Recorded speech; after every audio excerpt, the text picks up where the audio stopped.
Hi, my name is Bridget Smith, and I am the author of a fantasy book named Summer Twilight.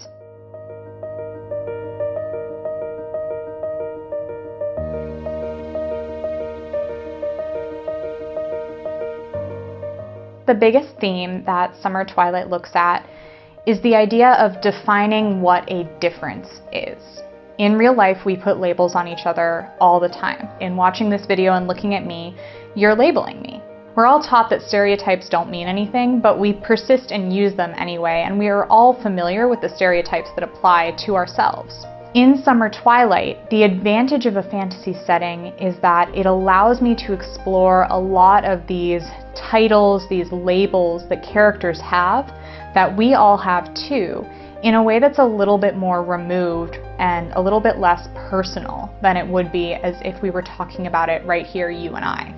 One of the really great things about Summer Twilight and my perspective on fantasy writing in general is that it allows people to really connect with the characters. In a lot of fantasy books or video games, you've got these crazy powerful characters that can do anything. They're superhuman or superheroes, literally. And that's awesome. Who doesn't want to be a superhero? But one of the really powerful things about fantasy, in my opinion, is when the characters are real people like you and I with real problems. They just happen to be dealing with those problems in a crazy fantasy setting where magic is a real thing and pirates roam the seven seas. So that is one element of what I think is unique about Summer Twilight. Summer Twilight is a fantasy adventure set in the Mizrani Empire, which is comprised of 4 very different, very unique provinces. It's just south of the magical kingdom of Kareth and across the somber mountains from the Asaka warbands.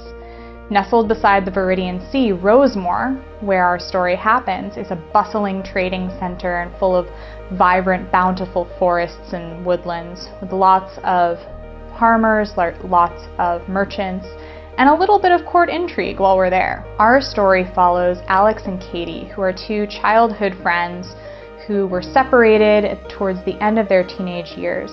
Alex joined the Empire and became an Imperial spy, while Katie became the heir to the throne of Rosemore.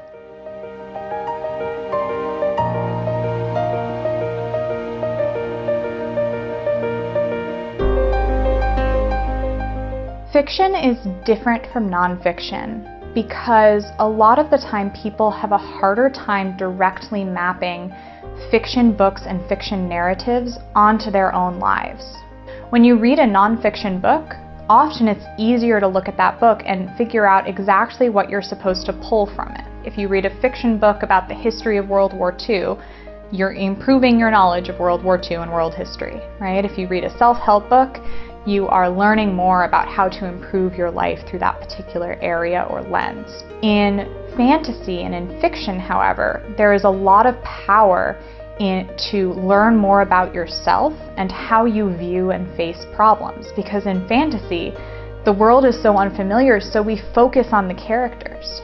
We focus on the people and the places that are in this story, and that helps us reveal more about ourselves, what our preferences are, what we're interested in. And beyond that, fantasy is always a wonderful adventure. It's a really, really great escape and way to step away from, your responsibilities, the challenges facing the world that might be facing your family, and take a breath and just sort of relax a little bit, practice some self-care. You will love this book if, like me, you love video games. I'm a huge Skyrim and Witcher 3 fan. I've been playing World of Warcraft for way too long. But also, if you're a fan of just going somewhere else, wanting to see and explore the world. I think, again, one of the really incredible opportunities in this adventure is to experience new cultures inspired by the world around us and start to discover more about what your preferences, your interests, and the things that inspire you are. My name is Bridget Smith, and my book is about overcoming your differences to create a stronger, happier, and more prosperous family and future.